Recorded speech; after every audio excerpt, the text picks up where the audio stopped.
Welcome back to Retail Therapy.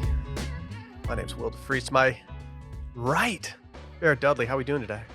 I'm doing great. Would you like to compliment me on my hair because I got it cut today? This is the wedding haircut right here. How much pressure went into the wedding haircut? Your hair looks great. A lot did. And I feel my stylist Corinne at Deseo Salon, who always does an unbelievable job. She was just like especially on point today. She had to be. This is where you make your money. This exactly, and like I just feel like it's, producer Randy, we were just talking about this. He likes a 2 week. It's too much. Jump. Like he likes to get hair. He thinks his hair looks best 2 weeks after the haircut. Is that right? Is that right? Oh, I'm sorry, Randy. It's true, and I also have a wedding haircut anecdote too. But yes, I do. Right. So I'm more like a week, 3, even a few days. But I just feel like it's already dialed. So I'm, it looks good. Like, you should be happy. So that's very exciting for me. And yeah, I took your lead. You've been bullish on your Kevin Murphy products. Oh yeah.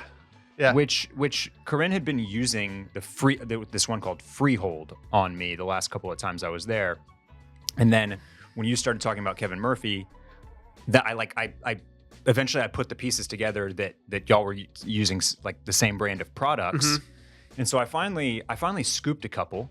I got the small. It's really nice too. They do small containers. Yeah, you can get a small one to test. It's necessary. It's necessary. Which is awesome. You don't have to spend $30 on a product you've never used before. So I got the Night Rider and the Rough Rider. The Rough Rider is the one that you've been liking, right? I have both. You do have both. So since I bought them, I have gone from having relatively short hair to having some longer hair. Yeah. And so if I had my shorter hair, I would like these two because they're extreme hold. I haven't bought any more product now that my hair's a little longer. Well, so the Freehold might be the one for you. It's more like a grooming cream almost. But yeah, I wasn't loving like what my hair was doing with my current products. And then like one time with this is not sponsored, by the way. Not sponsored. I wish it was. Not sponsored. One time I haven't even tried the Rough Rider, but the Night Rider, I was just like, this is phenomenal. This is what I needed was a new product. And I'm just feel like good hair days are in my future. Will. The Rough Rider is what I've been using, not as much. I've been using the other one. Yeah, the Night Rider. The Night Rider that's some solid stuff right there. It's very clayey, very, and that's fine. But it doesn't like, it's not too like clumpy or like it doesn't. It's not like weighing your hair down. At first, I was going with my old method, which is get a bunch on your hand, just mix it around, and start putting it in your hair. Now I've realized that I can't operate like that with this stuff. I have to do smaller swipes that are more intentional to put in there and do it. Unfortunately, today I did not have time this morning, or that might not be the word to say. I forgot this morning to put anything in my hair, so it was a little difficult. But normally I enjoy doing it every single morning. But it's been weird to trudge through going from short hair to long hair. Like it's been difficult to figure out how to mix in new hair product with a change in hairstyles. Yep. And so I don't really know what I'm doing right now. I'm kind of just shooting from the hip, but I've been pretty happy with everything overall. Yeah. I just need to figure out how I can like not spend $1 million trying to figure out the perfect product for the different phases that my hair goes in span. I don't think I've had a haircut since mid-December, if that tells you anything. Yeah. I've had Sally trim up the back a little bit, but our hairstylist went out on maternity leave and she hit me with a text saying she was back. And I was like, you know what? I'm kind of liking this longer hair. I think I'm going to let it go a little bit. Yeah, it's good. I like it too. A little lettuce action. Yeah. It needs a little shaping up, which I'm hoping to get done before the wedding next week. I'll give myself a 3 to 4 day buffer, but we'll see. Well, let's play a little game here called, does this guy listen to Retail Therapy? My barber said that a guy came in yesterday, new customer, and got a haircut 2 days before his wedding. New barber, 2 days right before, not knowing there. Reckless. Does this guy listen? Reckless. Yeah. I don't think he does. He's really going out on a limb here. That is, that I mean, but like a lot of guys probably out there like that, Yeah. They're just like popping into Bird's barbershop or whatever, and it's just like, who's available? There's my haircut, my wedding's in 2 days. I need a little edge up, There's times that I wish I wasn't so dedicated to the person that I have. There's times I wish I could just be like, you know what? I want to do something different and not feel guilty. Like I feel so guilty if I go somewhere else. Even when she was on maternity leave the first time, I was like, I got to get back. I feel bad. I was also worried I was going to get just like swindled away. Yeah. I thought I was going to get. Speaking of haircuts, the cool young male designer at Howler Brothers popped in with a new haircut last week. Guess what he had? Bleach? A fade. Okay. Yeah. Yep. Is he an EPL guy? Maybe a little bit. Yeah. Okay. Yeah. I mean, does that make you think that maybe you should go fade up right now? It does. And not before the wedding, but as somebody that likes to change up hairstyles and do interesting things, like I'm officially in the fade zone. Mm-hmm. Like, do I need to be thinking about... Well, after we mentioned Phil Foden, by the way, he went out like the very next day and had a hat trick. It's the retail therapy bump. I can't believe that we don't talk about specific players most of the time EPL comes up. So to talk about Phil Foden just that aggressively and have him go out and immediately get a hat trick, I was like, that's kind of funny. And who they played? Brentford. So they were in London. Like, like he tore up the clubs that night. You had to. Yeah. Do you stay in London if you're there for the night? I don't think you hop on the PJ on the way home. I think you got to let it rip in London. For once again, I have zero concept for like how far away Manchester is from London. I have none. I have no concept. England is tiny. Yeah. Like you always see maps of like, this is what these states look like over the UK. And I'm always like, this has to be fake. And then I'm like, no, it's not. Like, do you think are they riding the bus? Are they riding a bus from Manchester to London? No, they're absolutely not. No, I think you ride a bus if it's like, city to city. If it's like up in the north and you're just kind of going from like, I think if you were going to Newcastle, you just ride a bus. Okay. But I could be absolutely incorrect there. You think they're hopping on the charter then? Yeah. Yeah. All right. It is a 4-hour and 4-minute drive. Okay. So yeah, they're hopping on that. But that probably means like a 45-minute plane ride. An hour plane ride and a 3-hour train. Okay. There you go. I mean, you could take a train. Yeah. I don't think they're taking a train. Yeah. I don't think they're getting first class tickets and walking up to like You don't think they're just hanging out? Dude, new life goal, hanging out in the drink cart with Phil Foden. It'd be great. I mean, just the one time we took a train in England, like a long train ride when we went from London to Edinburgh, we passed through Newcastle. All the old men in their Newcastle jerseys got on, started reading their newspapers and complaining about stuff. And then they got off at the stop. And I was just like, that was great. Like just being a fly on the wall for these like old dudes, just going to the games together. It was a very fun experience to watch from afar. Should we get some announcements on the way before we get into today? We have a lot of announcements. We have some bad news. I'm going to start with the bad news because I'm going to finish with some good news today. Okay. Currently, our YouTube channel is non-existent. While I won't get into the reasons behind that, just know that today's episode likely will not be on YouTube.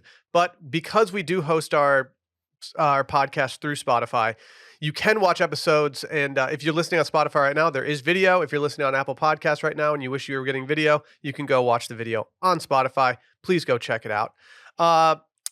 Next, I would like to also apologize. I did not do a listener digest for our last episode. Oh, no. The week got ahead of me. Wow. I'm just going to be upfront about it. I don't miss these very often. The week got ahead of me. And at this point, I just think we need to put the eyes on the future. Okay. I don't think we need to live in the past at this point. So if there are any really good links, I'll make sure to put in the next listener digest a bunch of stuff there. But if you want to subscribe, go to the description of the episode. And please go follow Retail Pod on Instagram. More on that later. I need Barrett to gas me up to do something later. And so we'll talk more about the Retail Therapy Instagram in a little bit. Okay. We do have a couple things that we need to tease right now. I'm not usually a tease boy, but I'm really excited about both of these things that we have coming out. We're going to start off with a Sunday Scaries product that I've been working on since September with an artist named Jocelyn Kowalski. Long time coming. It's been very fun working with her. I first met her at the Dead shows in San Francisco. And when we started corresponding, it was mainly about switching some tickets around because she wanted floor seats and I wanted to have some seats. And through that, we started tossing around the idea of maybe doing a shirt together. She knew I had Sunday Scaries, and I knew that she was just she was my favorite artist that was putting out Grateful Dead stuff. And so we wanted to do a Sunday-driven shirt, and so we came up with this concept that had some roses in it. This is the back of the shirt that's on the screen right now. It says The Sound of Sunday and just has some hand-drawn roses, and then in the very bottom corner is my favorite Sunday show from the Grateful Dead. They actually played it as the Warlocks, because I think they were in trouble for playing too many. I don't think Hampton, Virginia was a fan of Grateful Dead at that point. Okay. All right. And so I think they were like, all right, we're doing a show under the Warlocks. And so they did a show then.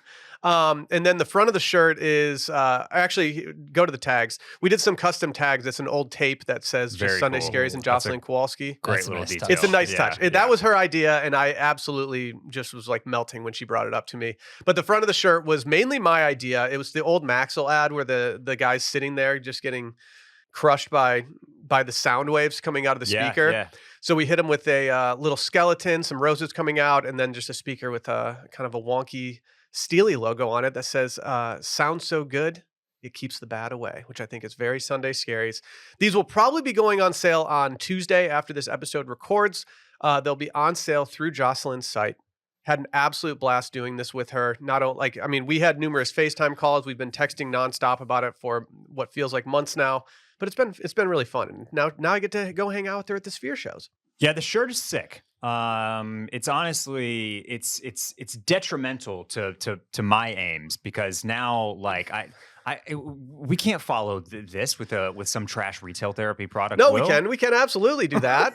We can absolutely do that. And this shirt might not just exist on just a t-shirt. It might end up on a crew neck as well. So if you see that at launch, just know that that's there. Wow. We also have another product launching probably later in the week, maybe next Sunday. That are some Sunday Scaries boxers, kind of lounge shorts. These are nice boxers. They're green. They've got a nice embroidery on them. And they have a button closure for anyone wondering at home, so you don't have anything slide out at the wrong time. That's very important. Yeah. Yeah, underrated design feature there. Well, the way that I was thinking about it was if somebody was at a pool and they wanted to pack these and use them as like shorts to walk out in with maybe something on under, they could absolutely do that. But if they didn't have the button closure, you might get a little worried walking out of somewhere going commando in those. There's a button closure. But I'll have more information on those first. The shirts are priority, and then the boxers will be coming right after. Would you recommend maybe rolling them a few times, putting them on over some tights, and wearing them as pants, basically, like in the vein of a Miu Miu outfit? Could you pull that off? Do you think that? Could I pull that off? No, could anybody pull that off? I mean, you could pull it off. Why don't you do this? I think you should do this. Maybe I will. Yeah. Maybe I'll make a reel about it. More about reels in a little bit. I really need you to gas me up. I don't know why I'm so worried right now. Before we get into today's episode, let's hear from our friends over at Green Chef. If you want to elevate your everyday wellness with the #1 meal kit for clean eating and discover new gut-friendly recipes each week, look no further than our friends over at Green Chef. Their new gut and brain health meal options include a mouthwatering array of nutritious dinners, clean snacks, and functional drinks crafted to actively support the well-being of your gut and enhance cognitive health. You can enjoy nutrient-dense, science-backed gut and health recipes developed in partnerships with registered dietitians that improve digestion, reduce bloat, as well as boost energy and immunity. But outside of that, Green Chef is just a great service. Each week, you can choose from 80-plus flavor-packed options, including new calorie-smart recipes and wellness bundles. You can mix and match meals and flavors from different dietary preferences like keto, Mediterranean, vegetarian, pescatarian. Whatever you are, you can make it happen with them. You can also build healthy habits the easy way with nutritious recipes from the #1 meal kit for clean eating. Their stuff is just high quality, honestly. Whenever I get it in the mail, it kind of feels like you just got a grocery delivery straight from the store. Always good stuff. Yeah. They've got the farm fresh ingredients like figs, dates, artichokes, sustainably sourced seafood, and more. They're even CCOF, so certified organic meal kit certified, with recipes featuring organic fruits and vegetables and organic cage-free eggs. So you know the stuff that you're eating is going to be good. It's fresh, it's filling, and we have yet to miss a meal yet whenever we get it in. I just always love getting it. Like I said, this stuff is so fresh that when you get it in, it does feel like you just got it from the store. So you know that it's just good.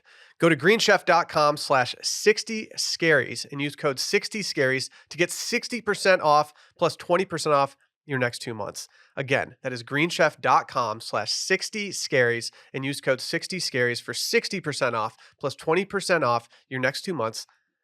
Green Chef, the #1 meal kit for eating well. Barrett? Yes. I'm very intrigued by what you're about to bring to the table right now. Yeah. Okay. So there's a Discord. It was previously the Club Cool Discord. I think it still features that logo. It's kind of the de facto retail therapy Discord at this point. I need to be more active. We can pop a link somewhere if we want to.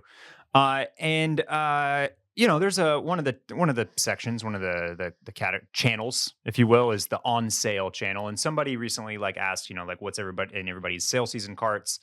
A lot of sales flying around happening right now, although the Essence sale did just end. And longtime listener of the podcast, friend of the pod, his name's Andrew. He brought up that he had nothing in his sale season carts because he is attempting the rule of 5 in 2024.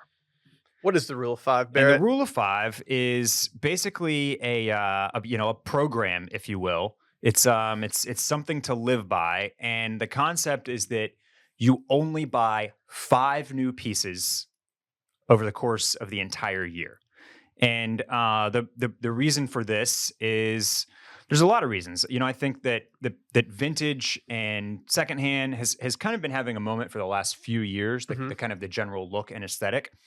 But it's now kind of like coming together with climate change and with global resources, and just the fact that like the fashion industry at large is super wasteful, and there are a lot of problems with it. And there's a feeling out there that essentially like people have to change their buying habits, especially those that have means, to affect real change. And we can share the link that I have here. It's from a Substack called The Rule of 5. And what I've got here is basically it's how to get started. It's things that can help you reach these goals. And it's basically like the rule is that you've got 5 things that you can add to your wardrobe over the course of the year. 5 new things. And then where do we land? There's an additional wrinkle that you can also buy 5 pre-owned or vintage items. Okay. Now I don't know if that's an official rule. I think that might be an add-on to make this slightly easier. For the retail therapy crowd, that's going to have to be have to be an addendum for us. I think so. I agree. Because I assume that the rule of 5, while they might be about, they relate to consumption, they're not over consuming like we're used to. Yeah, or they're at least attempting not to. They are attempting not to. That's exactly and this is directed like at people like me, that are guilty of conspicuous consumption at times. And this is like, if you really, this is Whole30 or Dry January for the shoppers among us. Basically. If you had to guess how many clothing items you've purchased just this year alone, would you have already met your? And take out wedding stuff though. Take out anything wedding driven. If you only had your purchases from this year, would you be over? No, not if I take out wedding stuff. I think the wedding thing has been you've never seen so many cardboard boxes before. It's insane. Like it's just a constant churn of, and another article that I almost included in the rundown this week is about how we can probably expect a bunch of websites to start changing their return policies. You know how much, the dollar amount of returned goods last year, I think in the US alone? Is it in the trillions? It's almost $1 trillion. I believe that. Maybe it was global. I believe it.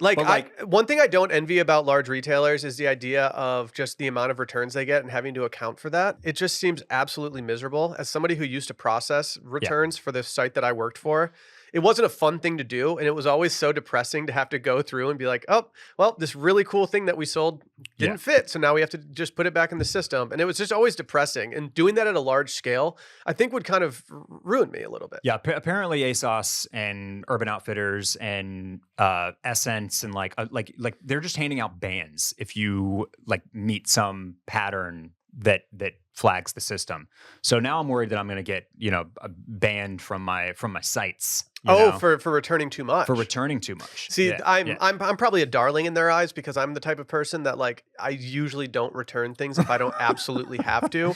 But see, I'm lazy. But I also don't think you like that article actually, and we can post a link to that as well. It kind of talks about how a lot of people have essentially started if you offer me free returns and free shipping, and these are items that I can't get my hands on in person, sometimes I use it as basically like a dressing room. I don't normally do that because I'm going to try on a bunch of stuff, see what fits, see what works. If something's awesome, I'll keep it. But otherwise, I'm gaining information for next time. I want to see this stuff in hand. I want to try it on. I want to know what fits and what doesn't. And so I have ordered with no intention to really keep stuff. My behavior in that is that because I don't like returning things so much, if I'm looking for something and I want to try on, I'll usually just try to figure out the store. Or if the place where I'd order from has a store, I'll just try to go. I just hate dealing with it so much. I'd rather go park and do that, even though it probably takes even longer. Yeah. And if you're a big online retailer like Amazon that allows you to return at Kohl's and gives you $5 Kohl's cash just for returning there, maybe that's not a good policy. I have had to, I've done something stupid. I did this with Tom Sachs general purpose shoes when I drunkenly bought them on a whim one night. I bought them in a women's sizing, and I recently bought some. They might have been on my wish list. Some of the Predator Sambas that kind of came out, they've been all over my Discover feed like crazy. And I bought those in a women's sizing recently, and I'm just really getting down on myself here. And I'm just so bummed about this. Yeah. I'm really tired of Adidas is super confusing about that, especially. I truly thought that there was no way I could have messed that up. And when I got it in the mail, I was like, maybe it was there, maybe it was their error. I don't really know, but I don't think it was. So, so one of the things that I liked here is that to achieve the 5, right? One of the suggestions is to break this down into seasons. So you get 5 seasons: January 1st to March 7th, March 8th to May 25th, May 26th to August 16th, August 17th to October 31st, which, that one would be easy because it's no Coptober anyway. And then November 1st to December 31st. Another hard part about this is that this includes gifts. No, it doesn't. It does not include gifts. It cannot include gifts. But there's all sorts of evidence. There's all sorts of stats here if you want to run through them. 75% of garments are not used again after 6 months of wear. I believe that. Apparently a lot of returns. I don't believe this part for like the high-end retailers, but maybe somewhere like Amazon. A lot of returns never get put back in stock. Yeah. Like they just end up as trash. Yeah. And this is all just factoring into like people being...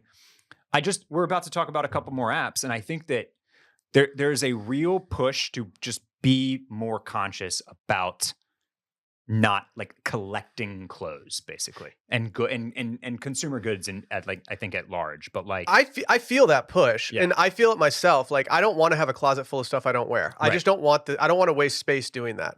I also don't want to invest in things that I'm not going to wear, because why would you do that? Yeah. And I want to make sure that everything I invest in is of good quality. And so I do feel like I am buying fewer things and wearing them more. I will pat myself on the back. I do a good job of wearing my expensive things a lot. Yeah. And it's because I can't stomach not wearing them and getting that cost per wear down. I have to. I mean, and it's one of the things that I like have really, really thought about over the last 6-8 months, as I've pulled back, had to buy a lot more things like for this one kind of specific weekend. And when I am like looking at other stuff, it's very much like, okay, well, like when are you going to wear that? Or what is it kind of replacing? Mm-hmm. Or what is it replacing is a huge one. Or if you get, because like if I get another lightweight jacket, it's just reducing the amount of wears that all my other lightweight jackets are going to get. Mm-hmm. So I picked this up and I posted this and wanted to talk about it because there's a part of it that's like really appealing to me. Yeah, absolutely. To really put parameters on yourself and be very strict about like having to think about exactly what it is that you need. Another piece that I really like here that's a suggestion is set yourself up a little reward, right? Like if you're pulling back on the spending, that probably allows you to buy something really nice in one of your seasons. True. Yeah. Like you'll probably suddenly like realize that you can afford like this big splurge on a bag or a jacket or whatever it might be. Yeah. Because you didn't buy 6 t-shirts and 4 new pairs of jeans and 3 new sweaters and a hoodie like over the last 6 months. The last thing I truly splurged on was the pants that I'm wearing right now. I bought a pair of Drake's pants when we were at the store in New York. I knew that they were out of my price range, but I really liked how they fit. I knew that I hadn't bought an expensive pair of pants really ever for myself that didn't have to do with formal wear. And so I was like, I'm just going to do this. And ever since I've got them, they've been my most worn pants. I wear them all the time.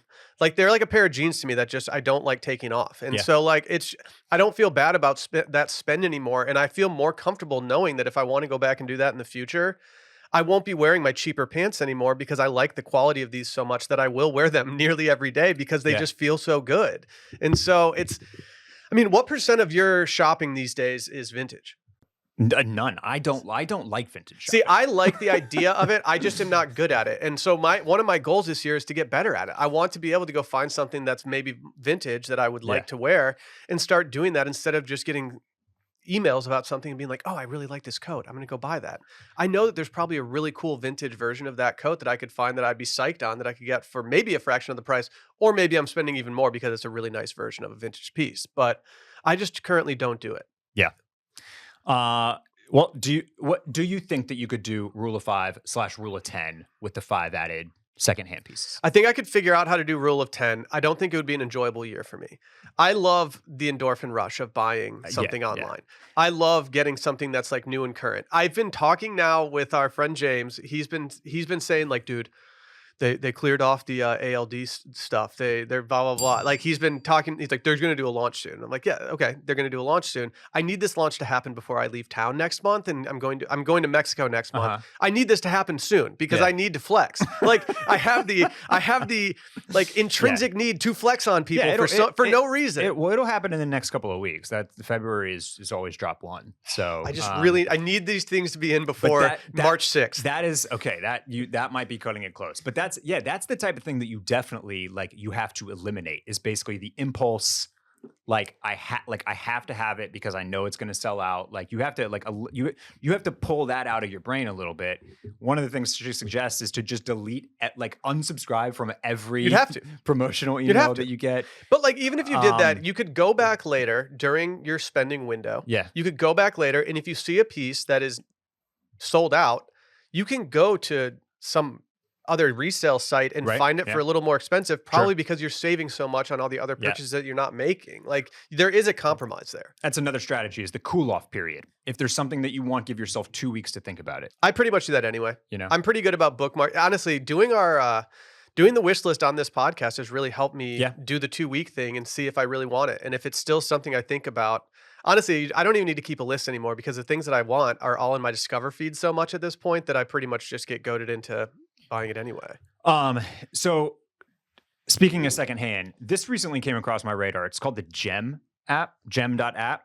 I don't know if there actually is an app. I assume there is, but I'm here on the web browser. And this is really, really cool. And I think this is super helpful for sourcing things secondhand. But what it does is it's essentially aggregated all of the secondhand sites. So eBay, Poshmark, Grailed, everything. It just pulls it all. So you can still filter by size, you can filter by price, like all that type of stuff. And you're just kind of seeing like everything that's available out there, from either a brand that you want to search for or an item that you want to search for. And so this is I'm very, very intrigued by this. I am too. I think that's definitely one of the harder parts, is like kind of going through Depop and Poshmark and Grailed and eBay, and like that hunt is sometimes more trouble than it's worth, right?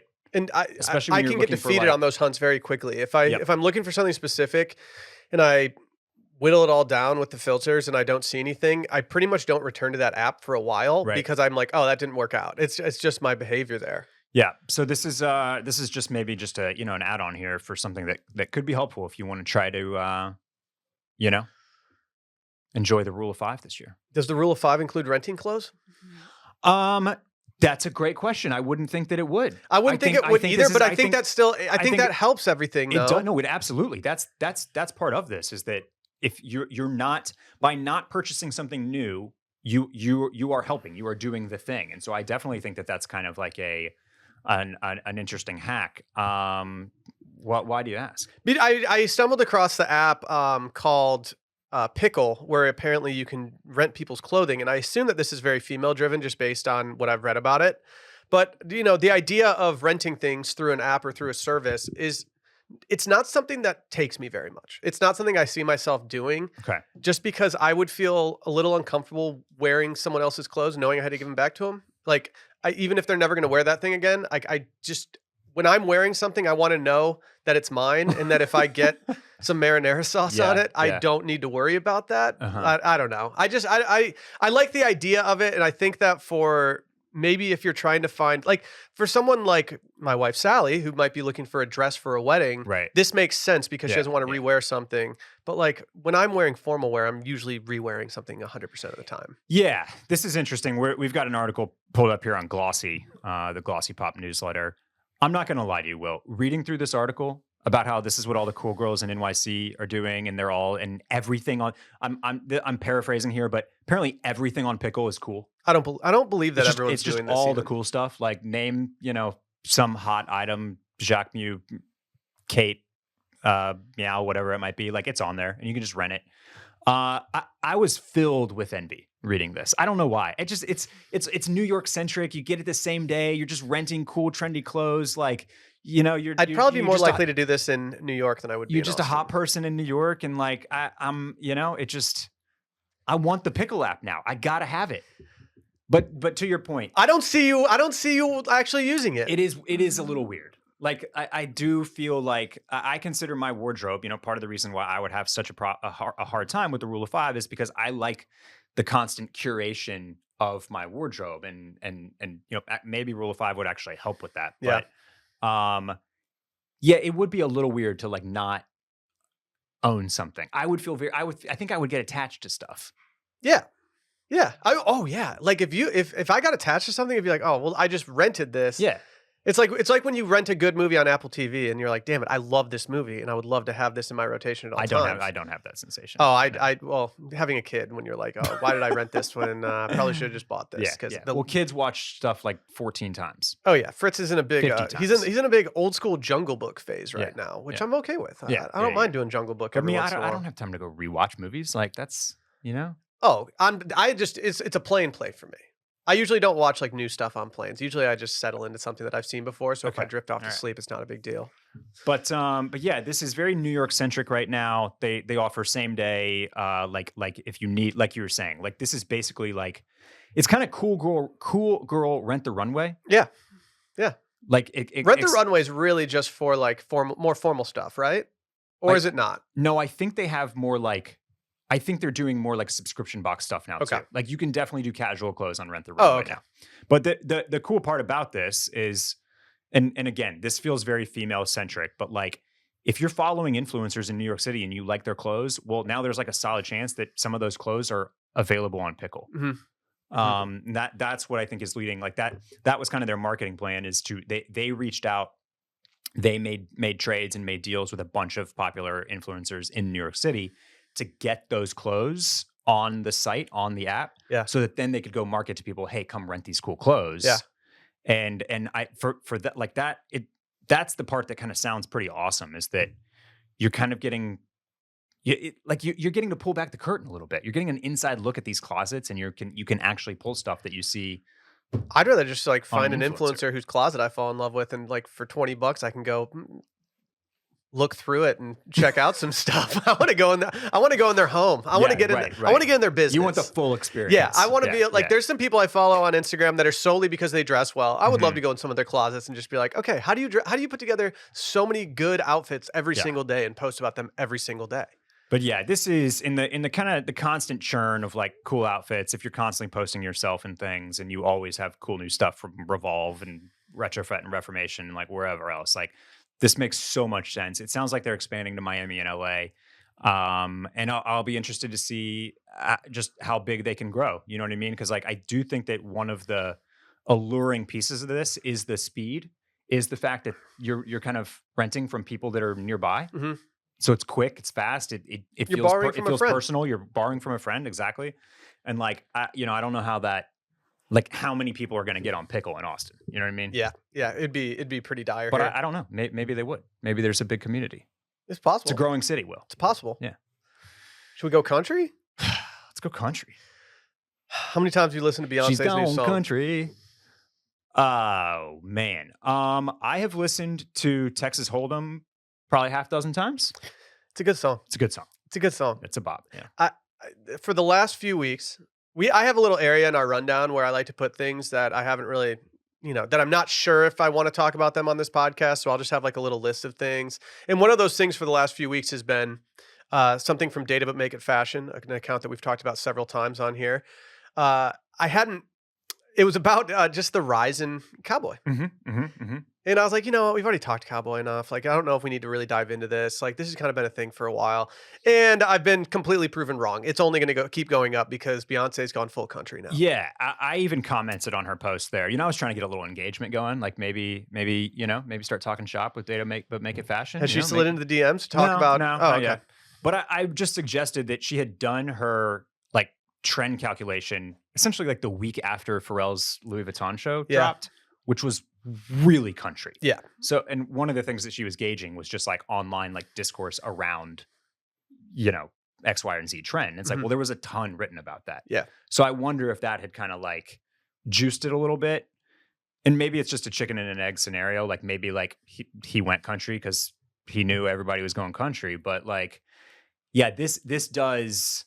It's a vibe shift. This kind of cements it for sure. The vibe shift as a potential macro trend. I mean, especially the Grammys fit, like ribbon tie, Stetson hat. It's good.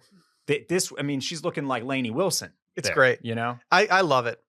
I don't know. I just love it. I've always loved it. I've always loved the Cowboy stuff. It's my dad's influence on me in life, but it's just great for some reason.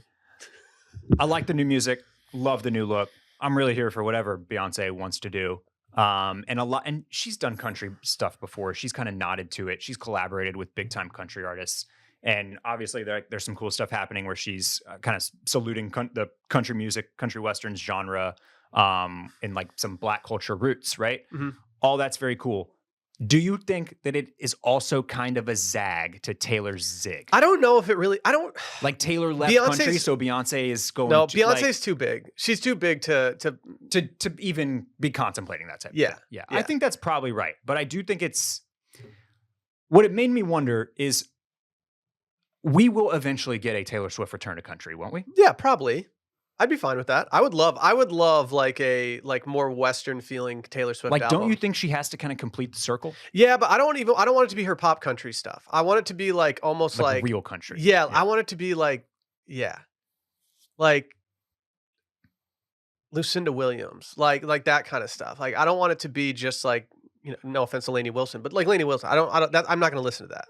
So, but isn't that truer country? Isn't that like real deep? I might have just wronged Lainey Wilson here. I don't listen to Lainey Wilson, so I can't speak. I don't listen to. I just know she's popular, so I assume it's. She won the Grammy, and she got up there talking about like how she's a farmer and she's from Louisiana and all that type of stuff. I'm going to apologize right now to Lainey Wilson. I just assumed that she was like deeper country, but Lainey, I'm sorry. Truth be told, neither of us know what we're talking about. Yeah, when it comes to the current state of country music, I'm not the best person to go to. But when it comes to the current state of dressing country, I think I'm a pretty good person to go to at this point. I don't mean to suggest that Beyonce. I don't even really mean to suggest that Beyonce would be like reactionary to Taylor Swift. In fact, maybe it's the exact opposite. Maybe Beyonce going back to country I think that's more likely. Is what will inspire Taylor to go back to country. I think that's more likely. But it makes sense that she would do this. Like just the Houston roots, the Texas roots. It does make sense. I had a devastating occurrence the other night. And just to be clear, before you continue, like Beyonce like has performed at the rodeo a half dozen times. Yeah, you know she's a Houston, Texas girl through and through. Like the country is not new to her. It's not like she is. It's not like this is like a brand new foray for her where she's suddenly shifting and now she's like wearing cowboy hats. Yeah, like she been country. Oh yeah. Oh yeah. Okay. I was out to dinner the other night, Saturday night, and I almost wore my Western shirt, the red Western shirt from ALD, and there you go. I think it's been like 15 minutes. Yeah, you're good. You're good. And I almost wore it, but I was like, nah, I'm not going to wear this. It's a little flashy for a casual early Saturday night dinner. I'm not going to do this. I walk into the restaurant and I look at this table, and it's about like, I don't know, 16 people sitting at this large table. And I see a guy sitting there and I'm like, oh, he's got that shirt on. Like he and I would have looked like absolute idiots if I dressed like this. But then I realized it was not the same shirt that I had. Okay. This was a different shirt with this almost exact same look to it. And I was like, okay, so this shirt has reached like reproduction stuff. Like people are just making probably a different version of it. Well, it's a repro of an old Ralph Lauren. Okay. Well, print. So allow me to keep going here and I don't think it's the old Ralph Lauren one that this guy was wearing. Okay. Because I saw him and I was like, oh man, like I've never seen this shirt in public. It kind of bums me out to see it in public for the first time after I've been wearing it. I go to the bathroom and I see a guy standing at the bar. What's he wearing? The exact same overshirt that the guy sitting at the table was wearing. That is a very similar thing to me. And I was just like, okay, now I'm scared to wear this shirt again because now I'm scared that I'm going to go out and there's going to be all these other versions of it that are going to be sitting there. It's a flashy shirt. Okay. I don't know where this shirt was from. The first thing I did after dinner was go to Abercrombie and see if they had produced one, and I could not find one anywhere that was a similar style. Were these guys or girls? These are guys, right? Guys, yeah. And they were good. Like the guys they looked good in the stuff. Like it wasn't like, I wasn't bummed because of how they looked at it or anything. I was more just bummed because like it's a flashy kind of one-off piece that sold out very quickly. So I was hoping that I'd never see it in public. Interesting. Yeah, I'm using some hacks, which I am going to gatekeep. Some of you probably know about it already, but like, here's the vintage Ralph. Yeah, and so but the one that these guys were not wearing, seeing anything like it was very faded, like the one that I have. It wasn't like that true red color, and I was just like, okay. Yeah, I'm not seeing anything that from I don't see the sheen version. So, yeah, I don't know. That's an interesting question. But it started getting my gears going of being like, okay, this cowboy thing is popular enough that not only did the shirt that I get sell out, but now there are other versions of it that are probably going to keep popping up, not just this season, but next winter and fall. I will add that over the course of the last 5 months, maybe 6, there are now 4 different guys at Equinox here in Austin that are working out in Unisphere hats. Okay. 4? 4 different guys. Did one see one and it was just I don't know. I don't know what this is saying, but are you one of them? No. Okay. No. Okay. I kind of wish you were. That's one of my favorite hats from them. I don't wear hats enough to buy one. I just like that. When something becomes an item like that, where it's, I got to have the Unisphere hat. And that's making its way like so deep into guy culture, right? That like dudes are flexing, regular white dudes are flexing it at the gym. I don't know. I think what I'm trying to get at is that like ALD is definitely. We kind of think maybe in a way that they've almost like reached the peak or jumped the shark in some ways, right? But like I think it's just now kind of permeating. Yeah. I mean, the rest of the rest of the 10 years old as of today. Yeah. Which is, I mean, I think I discovered them like 6 or 7 years ago. Probably 7 years ago. God, I'm old. Yeah. It's depressing to think about. Yeah.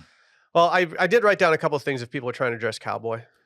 Obviously, cowboy hats, Western prints, denim on denim, suede jackets, boots, pearl snaps, cowhide. Yeah. We got Kim K out here wearing a cowboy hat to the Las Vegas. It's not like they were in Houston or Dallas or somewhere like that. This Kim Kardashian outfit, Will. My wife knows that I have a crush on her, and it's only getting worse. Bella Hadid has just gone full cowboy. Like she's not just dressing like a cowboy. She's riding horses at a rodeo. Yeah. She's got chaps on. Yeah. She's got that. She's got the I clearly grew up rich, so I know how to ride horses as a celebrity who doesn't need to ride horses as a celebrity. It's really like, I think what's interesting to me about the cowboy thing right now happening in 2024 is like, if I go back on the Club Cool Instagram, page, which is now essentially just a time capsule and archive. I posted about like Saint Laurent doing super Western stuff like boots and pearl snaps. Yeah. 6 years ago. Maybe it was maybe 5, but like it's interesting how it feels like something that has kind of been like people have been kind of like testing it out. Like designers will test it out. They've been nodding to it for several years, but it's like really just now in 2024.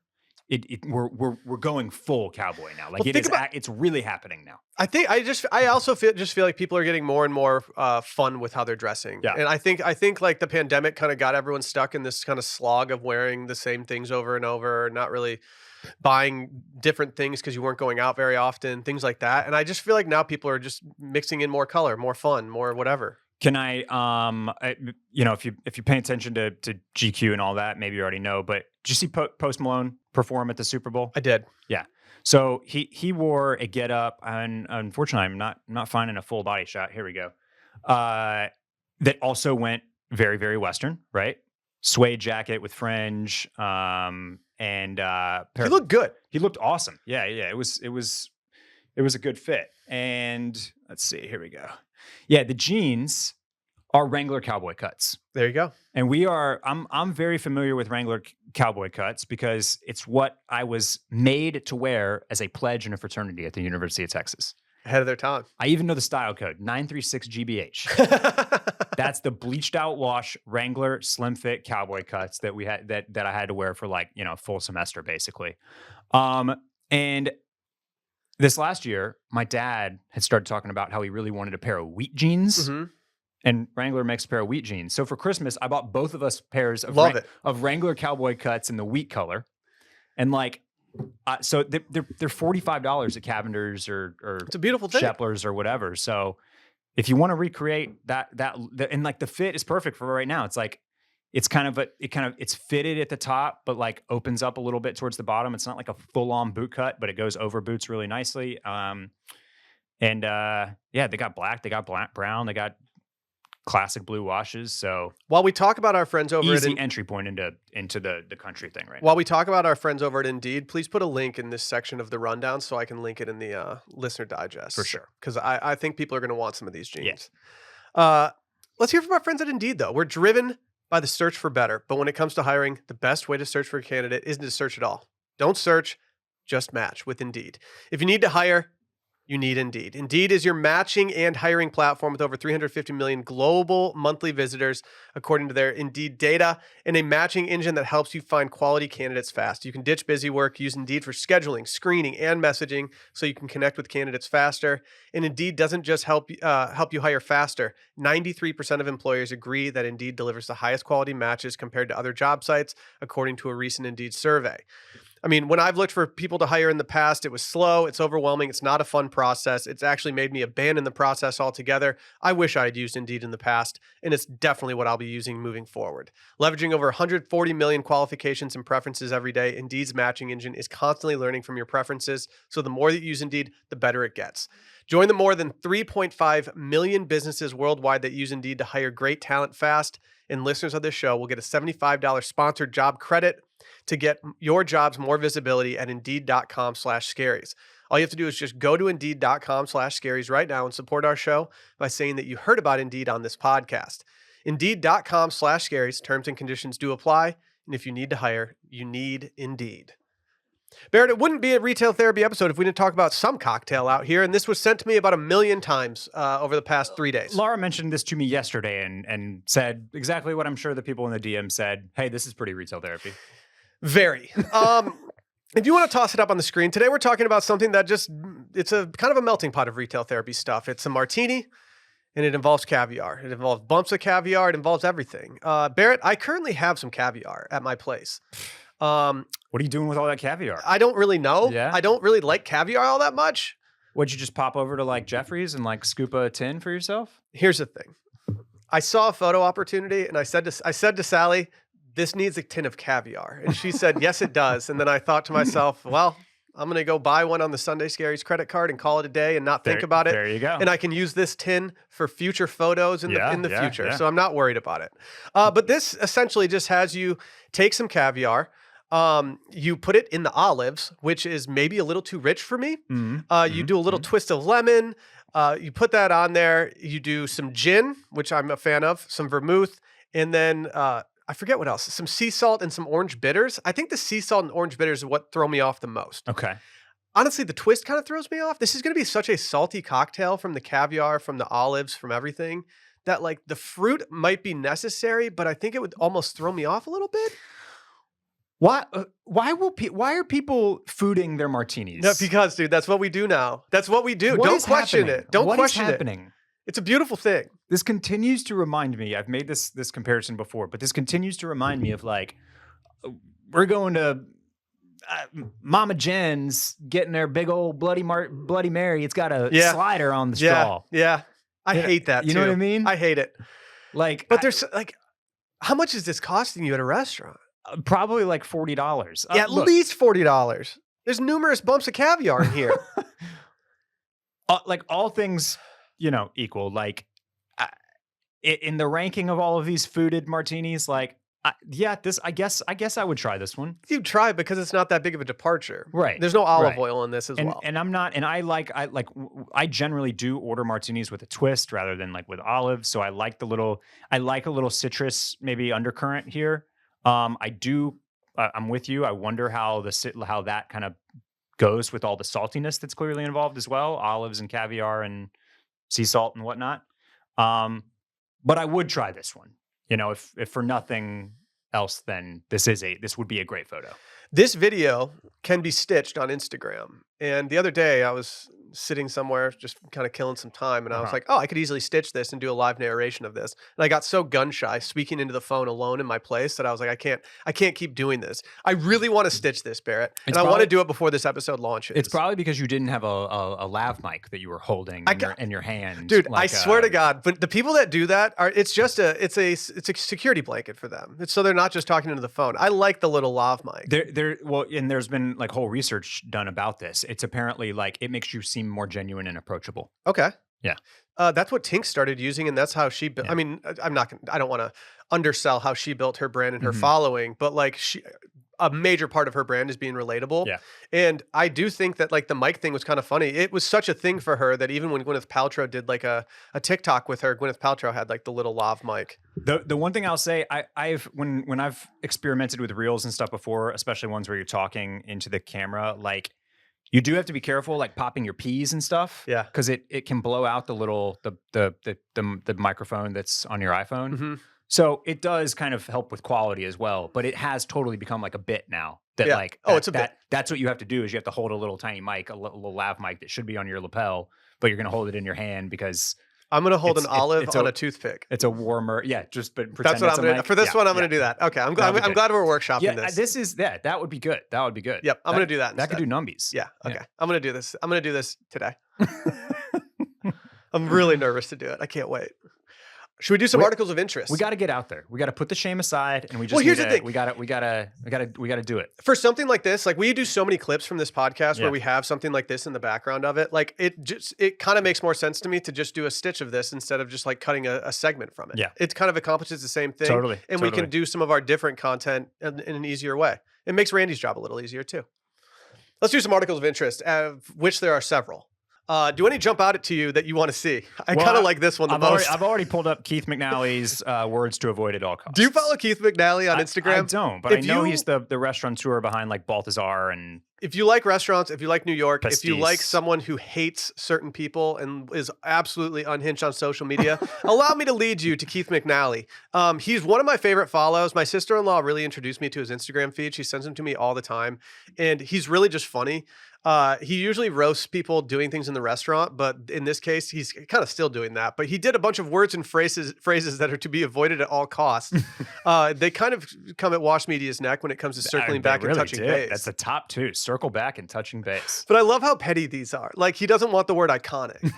You can't say the word personally. I personally think. He's all business here. You can't say surreal. Surreal? Literally, I agree with rockstar. Yeah. We're not saying rockstar right now. There's a whole commercial about how rockstar is overused in the workplace, right? You can't use it. Yeah. It's so lame. Oh, she's a rock star. She's a rock star. She's a real rock star. Yeah, that one. Yeah. Legendary. I agree with that one. Guesstimate. What's wrong with awesome? Maybe it's lazy. Maybe it's lazy. I don't know. I'm just speaking for him. I do like not being able to say curate unless it's anything other than curating an art exhibition. Oh, wow. I've already used curate today on the podcast. Exposed. Jeez, exposed. Jeez. Yeah. I mean, he is right on some of these. Over-exaggerate. You don't need to say over-exaggerate. If you're exaggerating, you're exaggerating. You can't like you might be over-exaggerating, but like you're still exaggerating. How do you feel about cheers at the end of an email? I'm guilty of this. I'm lukewarm on it. It's not for me, but I don't judge people for using it. It's much more approachable than so many other things you can do. Yeah. And if I also feel like you have to be the right person to do it. Like if I feel like it's not a genuine cheers at the end of an email, right? And you're not actually going to go have a beer after work, and then I'm like, okay. I'm co-opting it as just part of my my backlash against the anti-drinking culture. Mm-hmm. Yeah, you're just doing cheers at all times. Yeah, I'm pushing. You know, I'm kind of. It's on a sub level, right? I'm scared in every email that I exchange. But sometimes, especially if you've already said thank you in the email for something, then I don't want to sign off with thanks Best regards sounds too formal. Mm-hmm. Mm-hmm. I just like a little cheers. Sorry. I get it. Yeah. I'm not saying anything bad about it. I said it's not something I do, but I don't judge people when they do it. I kind of like it actually. Yeah. Sounds like I should just, I should just sign off with "You're welcome, Barrett." Yeah, you're welcome. Guesstimate, Barrett. What else we got? Lord's got a $170 water bottle. Yeah, I did. I actually saw that. I saw that you had put this, on kind of the maybes, and I was looking at this water bottle on Essence. I like Lord the other day. I like Lord. Like when she does something, I take note because I'm like, okay, she's cool. I enjoy her. I also had a very spiritual moment to one of her songs during a spin class one time. Okay. I just got which this one? Perfect Places. Yeah. They shut off all the lights in there, so it was completely pitch black. And suddenly I was just like nearly having tears going down my face. I was like, this is tight. It made it onto my Peloton playlist and it never gets a skip. Sick. But yeah, she's got a $170 water bottle, which is much more expensive than the Stanleys that we're looking at every single day. Why is this $175, Barrett? It's a good question. It's titanium, and it's made in Japan, and it's made in Japan, so that definitely adds to the cost. I think the article does note, right, that on the strategist here, that it's very, very, very lightweight. Okay. So like my Yeti, for example, that I've got here and that I carry all the time, it's pretty heavy. Yeah. It's built to keep it cool. The stainless steel insulating part adds a lot of weight. Snow Peak, which does a lot of like hiking, camping type gear, all, with the Japanese aesthetic and like beautiful design. They clearly designed this one to be more like part of a pack. And so it only weighs like 5 ounces. Yeah.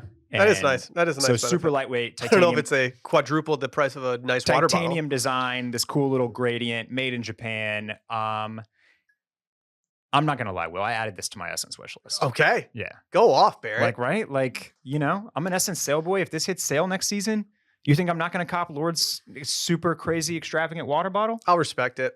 But this is locking down spot number 4 on my rule of 5. No, you can't use it on a water bottle. That counts as gear, right? No, yeah, that's like gear. If I actually go camping or hiking with it, I get to kick it off the list. Exactly. I get to open that spot back Exactly. up. But if you're just toting this around in your tote bag and drinking it like at coffee shops and stuff, that doesn't count. Exactly. Yeah, you got to get out on the trail with it. Yeah. Well, Wine Enthusiast notes that the latest trend on TikTok has users mixing wine with what seems like its least likely partner, milk. Stop. Any idea why people are doing this? No. Apparently, this has been done for a little bit now. It started in April 2023 with TikTok user Sunny Vasconcelos. And I'll be honest, I have no idea why people would ever want to do this. I am very on board with trying most of these cocktail trends, and I love milk and I love red wine. These two things should never mix. Well, I've not read this. What's the breakdown? Why is this happening? Here, I don't know. You're at a loss for words. I truly don't know. I have no idea. I don't even think I can find a place in this article that gives me a justification for this. Like, it just doesn't seem like anything you would ever need to do. Like someone says it's like a grown-up strawberry Nesquik. That's disgusting. Okay. I don't need to get drunk on red wine and milk. What are you ordering as far as wine goes these days? Nothing. Like nothing. It's been bad. I'm out on Cabernets right now because they're simply too heavy for me. Okay. I feel like Pinot just doesn't move the needle for me. My sister-in-law has very good taste in wine, and so I trust her. And so she's been ordering Cab Francs everywhere we've been going wherever I'm with her, which I enjoy. But I hate to say what I'm about to say. I've had a weird thing this winter where if I drink too much red wine, I get really nauseous. Dude, I am having not nausea, but I have decided that red wine is like the one alcohol that like makes me sleep poorly, and I'm just not enjoying it the way that I used to. The nausea thing is a new thing. It's a brand new thing for me. I don't understand why it's happening, and it's not something I've been really gravitating to. Even on your bachelor party, we got some nice wine at the steak dinner. Yeah. And I still was just on the cocktail train. I even told, this is terrible. I told Sally, we're going out to dinner tonight with some friends. And I told her, I was like, hey, if people start tossing around getting a bottle of wine, I'm not drinking from that thing. So if you want to like not drink from it or just order glasses of wine on your own, like I wouldn't be opposed to not getting an expensive bottle of wine at this nice dinner. I just don't want to deal with it. Yeah. Because I'm not going to enjoy it as much. I wine has just like not been as prominent in my repertoire over the last several months. But and when it has been, we're picking whites typically. I'm fine with that. I don't know what's going on with red wine in me recently. I don't know. Yeah. I also think people are venturing out a lot more when it comes to wine and trying to find things more interesting. I don't think people are wanting to go and just get like a classic cab at places anymore. I feel like most of the people that I go out with ask the waiter, like, what's something interesting from this section of the wine list? And they'll do something. But well, it's safe to say that I'm not going to be testing out milk with my wine. I'm good. I don't know why this is a thing. I'm going to pass on this one. What, Randy? I'm bringing my own little carton of milk to your wedding. So I can test it out. Yeah. Okay. Well, there will be red wine available at the tables. So you can just pull it out then. BYOM. BYOM, obviously, and I mean it'll be a real conversation starter. What percent are you thinking, Randy? Or what kind of milk? I think I'm just gonna go with like skim. You don't want to go 2% on this. That might be a little hefty. I get it. Yeah, you don't want to go like super heavy whole milk with like a very heavy Cabernet. It's too much. It's a balance, Yeah, you got to think the viscosity on that is pretty unappealing. I do worry about the viscosity when it comes to this combination. We've got young people buying landlines again. Are you okay with this? It's the whole 90s, 2000s nostalgia just coming back to bite us in the ass again. I guess. Like, is there any situation where you find yourself getting a landline? No. It's been all the rage with Gen Z. I just immediately go back to the episodes of Full House where Michelle I don't remember who it was, but they were arguing over phones all the time, and they always had really good phones in their rooms on Full House. It is like the one thing I'll say, not to do a full 180 on this or just change the vibes, shift them in a way that is unintended, but like, when the aliens come or when the nukes start dropping or when the cell towers all blow up or whatever might happen, like the people with the landlines are going to be sitting real pretty. Yeah. And it makes sense that Gen Z could do this because they're not paying for their phone bill. Like, I'm not going to go get a landline added to my cable service. If you have Spectrum though, right now, like if that's who's providing your internet or whatever other cable line, like you can probably add a landline for $3 a month. I'm not paying for that. Yeah. I growing up, my parents had a phone in the master bathroom. I don't remember. Yeah. Oh, yeah. I thought it was so baller.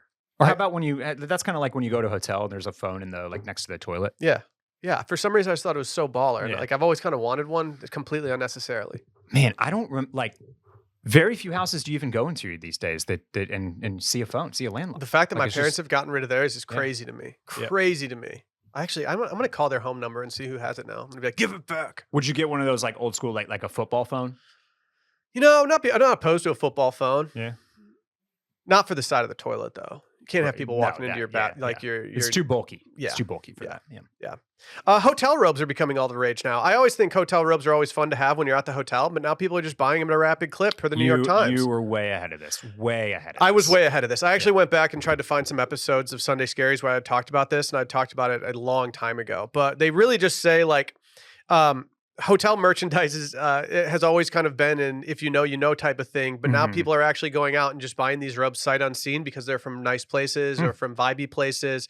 Chateau Marmont is named here in the Bahamas at Harbor Island. They talk about the Dunmore, but I have to say, I love the shift of this. I love the idea of having a robe in your house that's from a nice place that you went to or what. I do kind of think you have to go visit the place if you're going to get a robe from there. Yeah. It's like people wearing like Land Rover hats when you don't own a Land Rover. Like you're just doing it for vibes, which I respect to an extent. Mm-hmm. But if you're going to these robes are not crazy expensive. Like if you go on Mr. Porter and you look at robes, you're going to find $500 robes on there.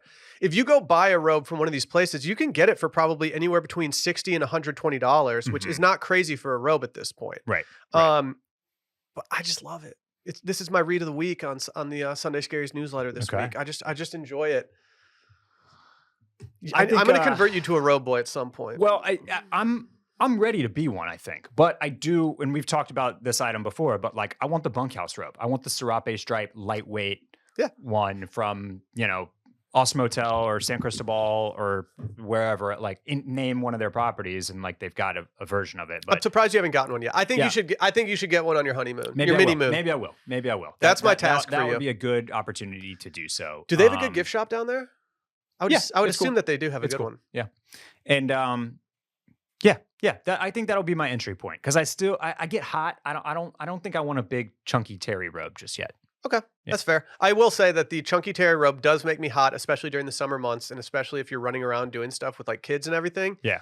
But at night after a shower, when you just go plop on the couch, actually my favorite thing to do is on a cold winter night is to get in the robe and get under my comforter in the robe and watch TV. It's just so comfortable. Right after an everything shower, I expect? Right after an everything shower. I did a low-key everything shower this morning. I woke up a little early, had some free time, went off. We got two more here. This one's going to be quick. Sydney Sweeney has said that she wants her next movie to be with Paul Mescal. I could not think of a better combination for me right now. Have you seen the Sydney Sweeney Glenn Powell film? I have not. Okay. I'm waiting for it to go streaming as I haven't gone to the movie theater in a long time. And the second it goes streaming, I will watch it that night. Yeah. Okay. I'm not going to buy it. Obviously, I'll buy it after I rent it. Her movie that just came out, Madam Web. Not good reviews. Terrible. I like that Dakota Johnson has not even watched the movie yet. Well, Dakota Johnson, in all of her appearances leading up to it, kind of like, I mean, you know how she is in interviews anyway. Yeah. She was basically like, this movie might suck, I think. Did you hear did you hear her name the 3 Spider-Man movies? No. She said like, Spider-Man, here he is. Spider-Man, and he's back. And then the Goblet of Spider-Man. Yeah. She's completely given up on promoting this film. I gotta say, I'm not sure how Dakota Johnson is going to get cast in a whole bunch more things. Her interviews are, now that you mentioned it, she's not afraid in interviews to just do wild shit. She was terrible on SNL. Terrible. I think I skipped that episode. I have not skipped very many episodes, and it's crazy that for me to skip her episode is kind of weird because I do enjoy her. Did you finally watch the Elordi episode? I haven't watched. Dude, you ruined it for me. They were both not good. I watched AO's last night. AO's great. Yeah. Like, she was a little too easy on Nikki Haley, but yeah. I did think that was a little inappropriate. It was very strange. Very, very It was strange. It was strange for numerous reasons. It was strange that she was willing to feed into that. I totally agree. To be a PR machine for that? That was the strangest piece, is that she even agreed to be in the cold open. Did she get swindled? Like, did she know this is how it was going to go on? Because like that was a weird look. I'm not saying that SNL can't have Nikki Haley come on and do a little bit, do a little, image rehabilitation, whatever. But yeah, to have to put Io in that spot, to like have to. That's a little weird. Unless she comes out and says that was my idea, I'm going to be anti it. That was bizarre. Maybe it was. Yeah, but she did a great job. She was hosting. really good. Obviously, a comedian herself. So that's I did not know she did stand up leading up to her roles and everything I've seen her in since. That's always the best fit. But like Dakota Johnson just like couldn't not read from a cue card the entire time. It was rough. That makes sense. And she trashes the things that she's in, and is just kind of a weirdo. So, Bottoms, the AO Debris film with Rachel Sennett is currently streaming not for free, but it's streaming on Prime now. Okay. So now that is streaming, I will take the dive into the It Girls movie. To come back to my original point, Sydney Sweeney in this Madam Web movie, I think Sydney is a good actor. Mm-hmm. I'm not sure if she is like a comic actor. Is that supposed to be a comic? Sorry. Okay. No. Or is this supposed to be like funny? No, Madam. No. But Sydney Sweeney seems to be having better luck when she is in dramatic things. Okay. And I'm putting that out there because like I'm not sure how many more. I have not seen the Glenn Powell film yet. Yeah. So I'll reserve final judgment until I see that. I'm not going to reserve final judgment. I'm going to love that movie for no reason. She looks stiff in the trailers. Yeah. I'm just wondering if rom-coms are her thing. Like maybe she needs to be in a moody, I've seen people talk about moody drama with Paul Mescal. I'm in for that. All I'm saying is like I don't know if a rom-com is the right vehicle for them. I don't think Euphoria has too many seasons left in its tank at this point. But like there's a lot of people that have been like talking down about how like the actors in that are embarrassed of the like being in it at this point. Like I've seen people like tweets about it. Of like, oh, if Jacob Elordi could get away from that, he would. And I'm like, I don't know if they totally would at this point. And I also think that everyone that's currently in Euphoria does a hell of a job acting in the serious roles there because they only tackle serious stuff. And I still like it. I know there's a lot of issues surrounding the show that probably aren't, you can't put a blanket approval on. But just from a viewer standpoint alone, just watching the show, I am very impressed with so many of the young actors in the show doing so well. Yeah, I think it's probably more of like the Game of Thrones thing where now it obviously hasn't been as long for those actors, but they've all become stars and they're probably ready to move on from that. It's been years since it debuted. they are all now on to bigger and it better also sounds things. like filming it might be a is awkward thing. So that's probably really the thing, is that they're just kind of like ready to like put it to bed and have it as a closed chapter. Like the Crazy Rich Asians actress who was on Fresh Off the Boat, who was just like, fuck Fresh Off the Boat. I hate you all. I'm leaving. I'm getting serious with my life. Yeah. Our final article of interest is about bogcore. I truly thought this was just going to be about people dressing like they were from a bog. Yeah, no, I was completely incorrect. Okay. Solitude Studios in Copenhagen is apparently just using bogs to make their clothes. It says in the collection, we used multiple fabrics that we submerged underwater for months and dyed in a local peat bog before being cut into garments. The bog is near Sophia's childhood home. In kindergarten, the adults would tell her that the reason for the bog's red-colored water was that the elves would wash their clothes in it. Remembering this story made her realize that we could, in fact, dye clothes there. And on the biological aspect of it, the water enriched ochre and iron that colors the fabric and also molds the microorganisms play a factor in the patterns that occur. Are we doing bog clothing? Yeah, maybe. I mean, who doesn't want to look like old Greg? This is wild. Yeah. This is wild.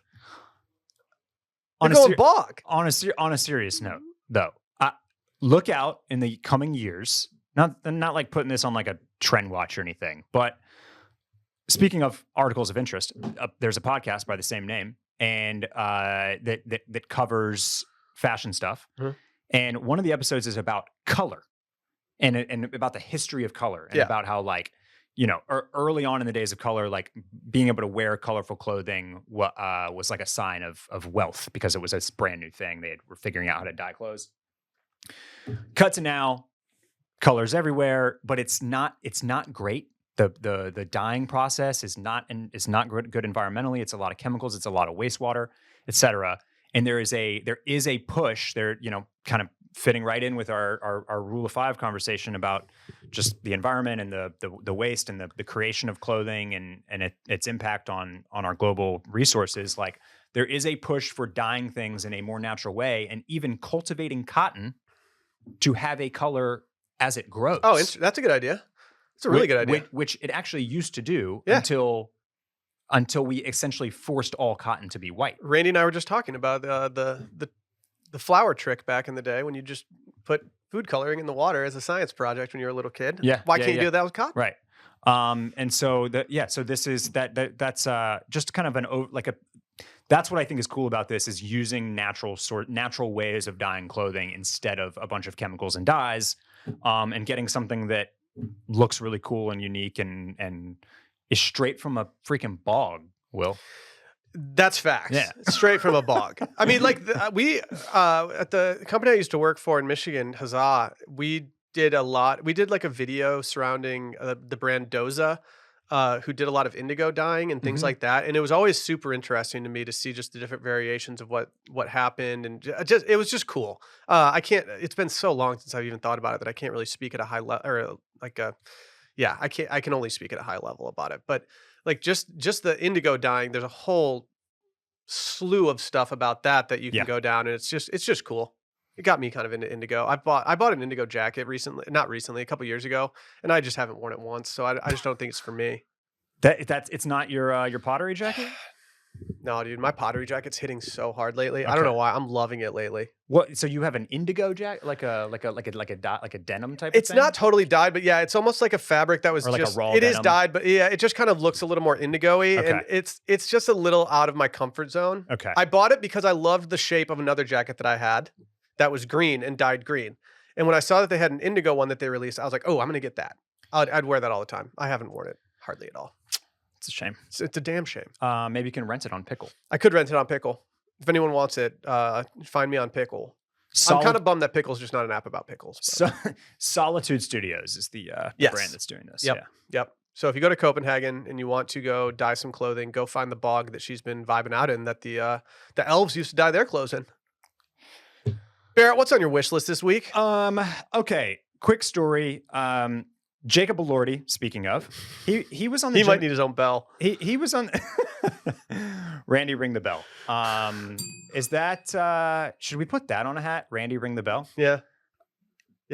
We can put on. Yeah. He did an appearance on Jimmy Fallon a few weeks back, and I just happened to have it on 10:30 or whatever, You're just a big Jimmy Fallon guy. I do like Jimmy Fallon, yeah. And I immediately noticed the sweater polo that he was wearing. He looked unbelievable in it.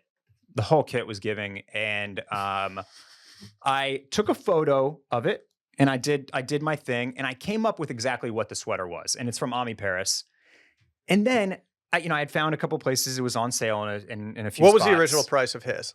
The original price of this was $600. Okay. And it was on sale for under $3 in some spots, which was still a lot. But I had detected it, and I was keeping my eye on it.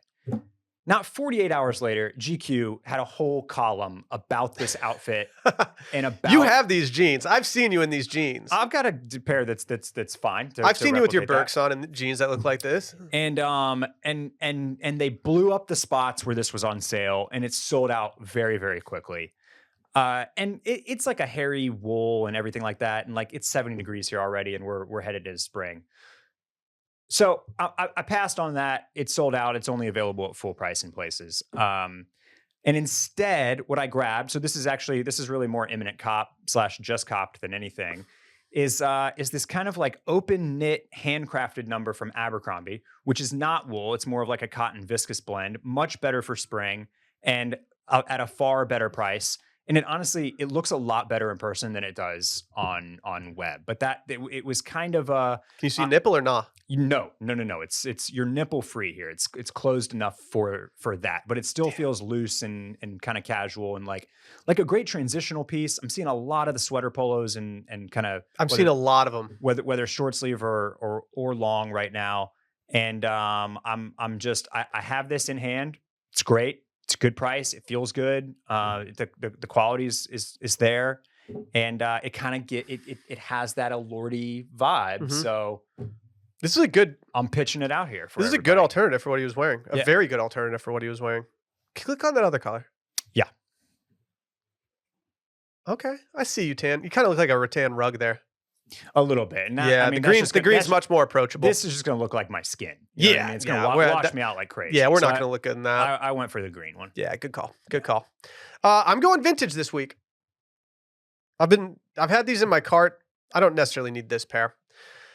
I've been wanting camo pants for a while. I think there's actually some Abercrombie ones on my wish list. I really want some duck camo. Ever since I interviewed Ethan Glenn in December on this podcast, I just had duck camo on the mind, and I just want some. These are like the closest things I've found to some that would fit me. They're just some vintage Carhartts. These are all over $200, which is just absolutely devastating. Yes, dude, I guess they know what they have, don't like they? All of them are so expensive, and I get it because they're really popular right now. So I just know that I'm not going to get this pair, but I will be looking for some, and I will be buying some secondhand because I think all the new ones that are coming out are probably not as what I want. Yeah. And so it's just been tough, man. It's just been tough. And I probably shouldn't even get these right now because it's about to be shorts weather. I'm never going to wear these. I'm not going to wear these unless it's cold out. I want to complain about the price of vintage. It's like you're asking us to be more sustainable and like buy secondhand, and then this is the price that you're going to charge. But at the same time, it's like you